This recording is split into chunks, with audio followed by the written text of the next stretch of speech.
C'est Elma Lagerlöf, le livre de Noël, Le piège à rats. Il était une fois un homme qui parcourait le pays pour vendre de petits pièges à rats en fil de fer. Il les confectionnait lui-même à ses moments perdus et se procurait le matériel en quémandant auprès des commerçants ou dans les grandes fermes. Cela dit, son commerce était loin d'être lucratif et pour subsister, il était obligé d'avoir recours à la mendicité, ainsi qu'à des petits larcins. Ses vêtements n'étaient que loques flottant sur son corps, et ses joues étaient creusées et la faim brillait dans ses yeux. On ne peut imaginer à quel point la vie peut paraître triste et morne pour un tel cheminot, marchant au long des routes en proie à ses propres réflexions. Pourtant cet homme avait un jour trouvé une pensée qu'il estimait réellement divertissante. Il réfléchissait évidemment à ses pièges à rats quand l'idée lui était soudain venue que le monde entier autour de lui, le monde entier avec ses pays et ses mers, ses villes et ses villages, n'était rien d'autre qu'un grand piège à rats. Ce monde n'existait que pour présenter aux gens des appâts. Il offrait des richesses et des réjouissances, des maisons et de la nourriture, de la chaleur et des vêtements, tout comme un piège à rats offrait fromage et lard, et dès que quelqu'un se laissait tenter jusqu'à toucher l'appât, il se refermait sur lui. Et tout alors était terminé. Le monde ne lui ayant pas été particulièrement généreux, cette manière de penser un mal lui procurait un extrême plaisir. Et durant maintes marches empreintes de tristesse, cela devint pour lui une occupation plaisante que de penser à des gens qui connaissaient qui s'étaient ainsi laissés prendre dans ce piège dangereux et aux autres qui en étaient encore à tournicoter autour de l'appât. Par une soirée sombre, avançant ainsi sur une route, il aperçut une petite maison grise au bord de la route. Il frappa à la porte pour demander asile pour la nuit. On ne le lui refusa pas. Au lieu des mines renfrognées qui d'ordinaire l'accueillaient, le propriétaire, un vieil homme sans femme ni enfant, fut heureux de trouver quelqu'un avec qui parler et meubler sa solitude. Il mit prestement la marmite de gruau à chauffer sur l'âtre et lui offrit le souper. Puis il tailla un morceau de sa carotte de tabac, si gros qu'il emplit largement la pipe de l'étranger et la sienne. Pour finir, il sortit un vieux jeu de cartes et joua au meunier avec son hôte jusqu'à l'heure du coucher. Le vieux était aussi peu économe de confidences que de gruau ou de tabac. Son hôte apprit ainsi rapidement que, du temps de la prospérité, le vieux avait été journalier à la forge de Ramcheux et avait aussi travaillé à la ferme elle-même. Maintenant qu'il n'avait plus la force de travailler, c'était sa vache qui le nourrissait. Oui, cette vache-là était excellente. Elle arrivait à fournir quotidiennement du lait à la laiterie et, ce dernier mois, on lui avait donné point moins de 30 couronnes en paiement. L'étranger dut afficher un air sceptique, car le vieux se leva, s'approcha de la fenêtre, prit une bourse en cuir suspendue à un clou sur le chambranle, sortit 3 billets froissés de 10 couronnes. Il les brandit devant les yeux de son hôte, hocha la tête d'un air important, puis il les refourra dans la bourse. Le lendemain, les 2 hommes se levèrent de bonne heure. Le journalier était pressé de traire sa vache, et l'autre estimait sans doute qu'il ne pouvait pas rester au lit quand le maître de maison était debout. Ils quittèrent la maison ensemble. Le journalier ferma la porte et mit la clé dans sa poche.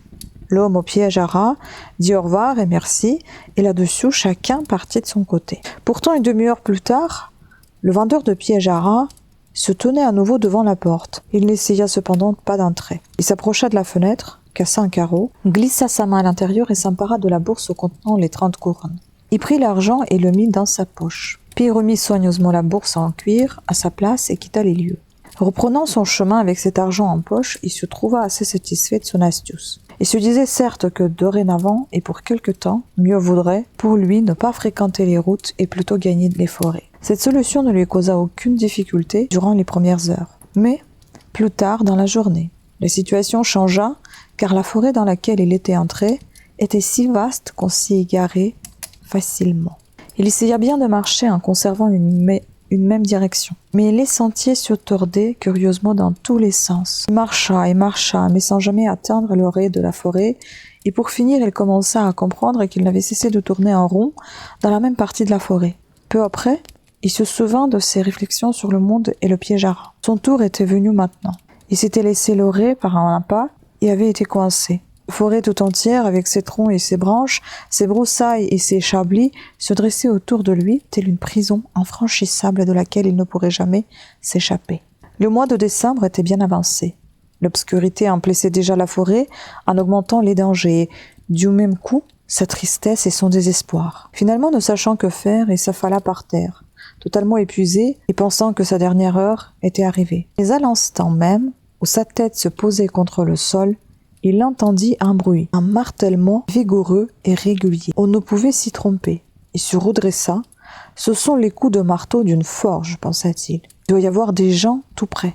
Rassemblant alors ses dernières forces, il se releva et partit d'un pas mal assuré en direction du bruit. La forge de Ramcheux, aujourd'hui abandonnée, était, il n'y a pas si longtemps encore, une grande forge avec des fonderies, des laminoirs et une forge à barres. L'été, de longs convois de péniches et de chalands lourdement chargés suivaient le canal qui débouchait dans un grand lac et, en hiver, les routes aux alentours de la forge étaient noires de la poussière de charbon qui s'échappait des tombereaux. Au cours de l'une de ces longues et obscures nuits qui précèdent Noël, le maître forgeron et son apprenti se trouvaient assis devant le fourneau de la forge plongé dans l'obscurité, tandis que le fer cru déposé dans l'âtre fut prêt pour l'enclouement. Régulièrement, l'un d'eux se levait, remuait la masse incandescente avec un long tissonnier et revenait ensuite trempé de sueur, bien que, comme le voulait l'usage, il ne portât en tout et pour tout qu'une longue chemise et une paire de sabots. Sans cesse, l'on pouvait percevoir dans la forge de nombreux bruits. Le gros soufflet qui grinça, le charbon brûlant qui crépitait. L'apprenti bourrait bruyamment le fourneau de charbon. Dehors, le torrent grondait et un violent vent d'une heure sanglait de pluie les tuiles du toit. Tous ces bruits, sans doute, firent que les forgerons ne remarquèrent pas qu'un homme avait ouvert la porte et était entré avant que celui-ci fût tout près de l'âtre. Il n'était certes pas inhabituel que des pauvres hères, faute de meilleur logis pour la nuit, fussent attirés vers la forge par la lumière qui réussissait à filtrer à travers les carreaux couverts de suie et finissent par entrer pour se réchauffer auprès du feu. Les forgerons ne jetèrent donc sur le nouveau venu qu'un regard distrait et indifférent. Il ressemblait à tous ceux de son espèce, avec sa longue barbe, ses vêtements sales et loqueteux, et portait des pièges à rats en guirlande sur son torse. Il demanda la permission de rester, et le maître forgeron hocha la tête avec condescendance, mais sans lui adresser le moindre mot. Le vagabond non plus ne dit rien. Il n'était point entré pour parler, mais pour se réchauffer et dormir. En ce temps-là, la forge de Ramcheux appartenait à un propriétaire très distingué, dont le souhait le plus ardent était de fournir le marché en fer de grande qualité. Jour et nuit, il veillait à ce que le travail fût fait aussi bien que possible, et il passa justement à cet instant dans la forge pour une de ses tournées nocturnes. La première chose qu'il vit fut bien entendu le grand loqueteux qui s'était mis si près du fourneau que la vapeur montait de ses guenilles trempées.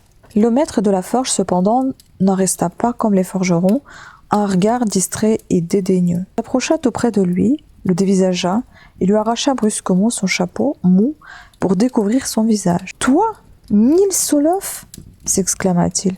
« Mais dans quel état tu es ?» Jamais auparavant l'homme au piège à rats n'avait vu le maître de forge de Ramcheux, dont il ne connaissait d'ailleurs même pas le nom. Mais il eut l'intention que si ce monsieur distingué le prenait pour une de ses vieilles connaissances, il avait une chance de recevoir quelques couronnes. Et c'est la raison pour laquelle il ne chercha pas tout de suite à le sortir de sa méprise. « Oui, hélas, je suis tombé bien bas, dit-il. »« Tu n'aurais pas dû quitter le régiment, dit le maître de forge. C'est là ton erreur. Si j'avais encore été en service à cette époque-là, jamais cela ne serait arrivé.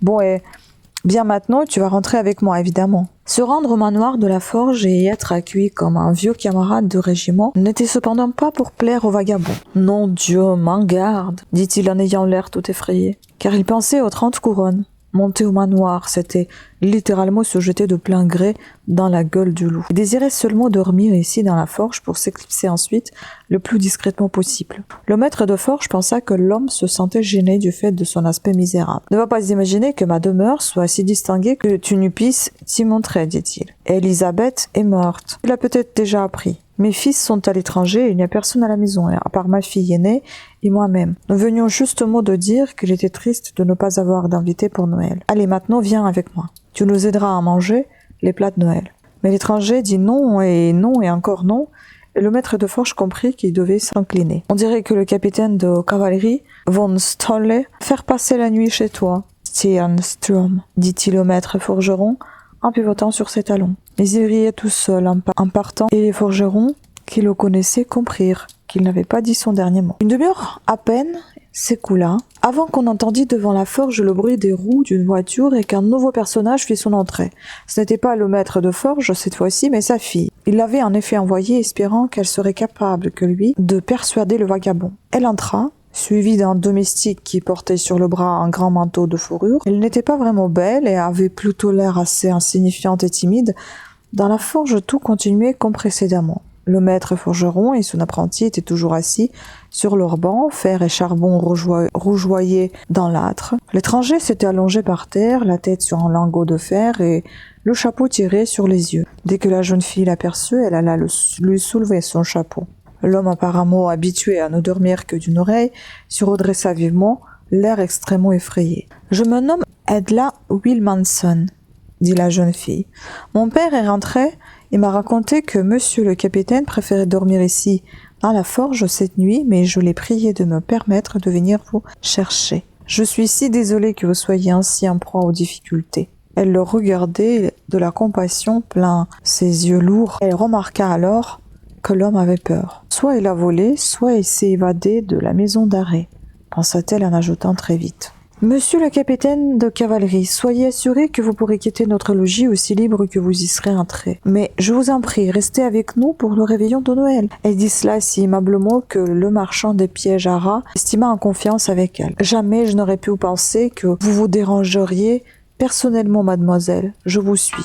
Il accepta le manteau de fourrure que le domestique lui tendit et s'inclinant profondément, le jeta par-dessus ses haillons et suivit la jeune fille jusqu'à la voiture sans gratifier d'un seul regard les forgerons étonnés. Néanmoins, de sombres pressentiments l'assaillirent durant le trajet. « Bon sang, pourquoi ai-je volé son argent à l'autre vieux ?» pensa-t-il. « Me voilà maintenant pris au piège et jamais je ne m'en sortirai. » Le lendemain était le jour du réveillon de Noël et quand le maître de forge entra dans la salle à manger pour prendre son petit déjeuner, il pensait sans doute avec plaisir à son vieux camarade de régiment retrouvé de manière si inattendue.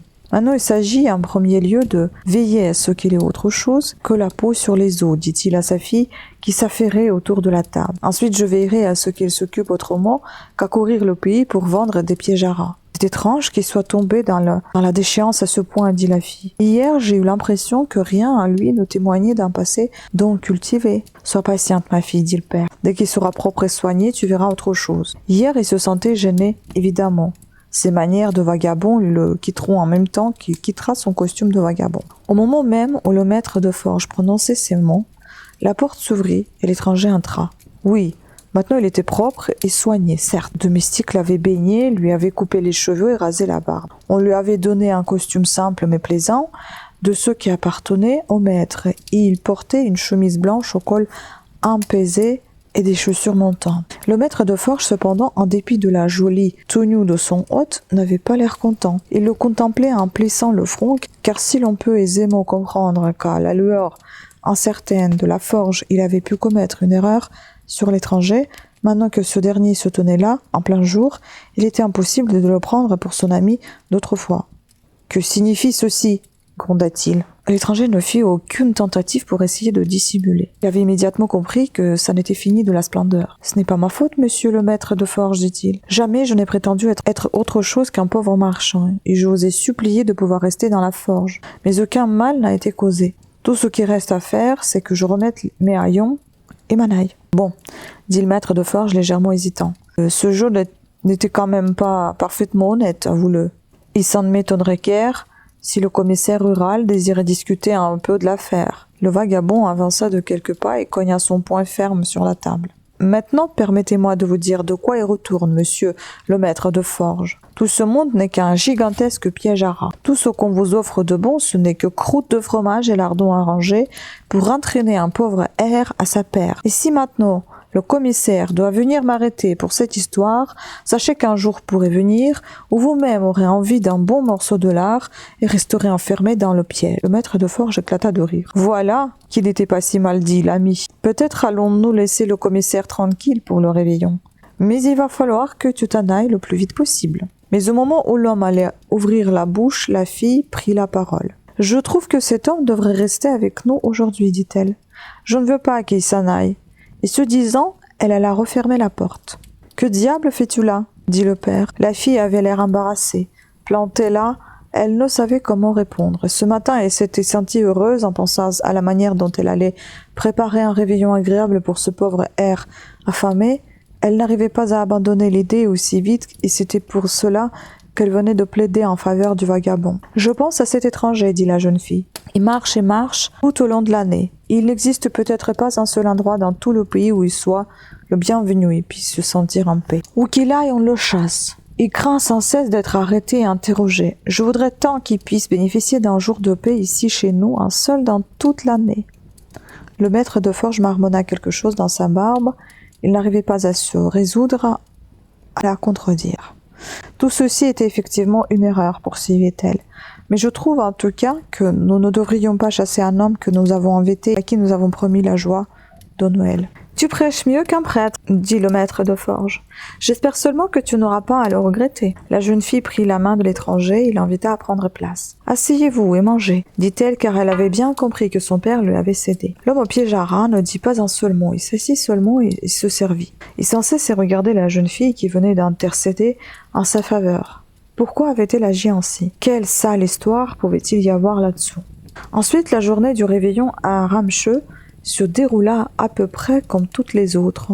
L'étranger ne gênait pas beaucoup puisqu'il ne faisait que dormir. Toute la matinée, il resta allongé sur le canapé d'une des chambres d'amis et dormit d'une traite. Vers midi, on le réveilla pour qu'il ait sa part de bons plats de Noël, et ensuite il dormit à nouveau. On aurait dit que jamais depuis des années il n'avait pu dormir aussi tranquillement et paisiblement qu'ici à la forge de Ramcheux. Le soir, quand on alluma le sapin, on le réveilla une nouvelle fois et il resta un moment planté au milieu du salon à cligner des paupières comme si la lueur lui faisait mal. Puis il disparut encore et 2 heures plus tard, on le réveilla à nouveau. On l'invitait à se rendre dans la salle à manger pour déguster le poisson et le riz au lait. Dès qu'ils se furent levés de table, il fit le tour de ses hôtes pour les remercier et leur souhaiter une bonne nuit. Quand il fut devant la jeune fille, celle-ci lui dit « Son père tenait à ce que le costume qu'il portait restât le sien, un cadeau de Noël. On ne lui demandait pas de le rendre. Et s'il avait envie de passer le Noël suivant quelque part où il pourrait se reposer en paix et être sûr que rien de mal ne lui arriverait, il pouvait revenir. » L'homme au pied jarras ne répondit rien à ceci. Il ne fit que regarder la jeune fille, les yeux écarquillés de stupéfaction. Le lendemain matin, le maître de forge et sa fille se levèrent de bonne heure pour se rendre à la messe du matin. Leur hôte dormait encore. Ils le laissèrent dormir. Lorsque vers 10 heures ils revinrent de l'église, la jeune fille avait la tête plus basse que jamais cela ne lui était arrivé. Car à l'église, elle avait appris que l'un des anciens journaliers de la forge s'était fait voler par un homme qui vendait des pièges à rats. « Oui, en voilà, un bon gars que tu as fait entrer chez nous, » dit le père. « Je me demande combien de cuillères en argent il nous reste encore dans l'armoire. » À peine la voiture s'était-elle arrêtée devant l'escalier que le maître de forge demanda à son domestique si l'étranger était encore là. Il ajouta aussitôt qu'il venait d'apprendre à l'église que l'homme était un voleur. Le domestique répondit que l'homme s'en est allé et qu'il n'avait absolument rien emporté. Au contraire, il avait laissé un petit paquet que mademoiselle Wilmanson serait vraiment aimable d'accepter comme cadeau de Noël. La jeune fille ouvrit le paquet si mal emballé que le contenu apparut immédiatement. Elle poussa un cri de joie, car elle venait de découvrir un piège à rats, avec dedans 3 billets de 10 couronnes froissées. Mais il y avait autre chose que cet argent. Dans le piège à rats se trouvait aussi une lettre maladroite et écrite d'une grande écriture anguleuse. « Noble et respectée mademoiselle, considérant que toute la journée vous avez été aussi aimable avec moi qu'avec un capitaine de cavalerie, je tiens à être aussi aimable avec vous en retour. Comme si j'étais un véritable capitaine de cavalerie parce que je ne veux pas qu'on vous reproche que votre invité de Noël était un voleur. Alors je vous demande de rendre l'argent à ce vieux qui habite en bordure de la route et garde sa bourse suspendue au chambranle comme un appât pour les pauvres cheminots. Le piège à rats, c'est un cadeau de Noël de la part d'un rat qui aurait été pris dans le piège de ce monde s'il n'avait pas été promu capitaine de cavalerie, parce que alors il a eu la force de s'en sortir. Signé avec amitié et grand respect, le capitaine de cavalerie von Stoll. Fin.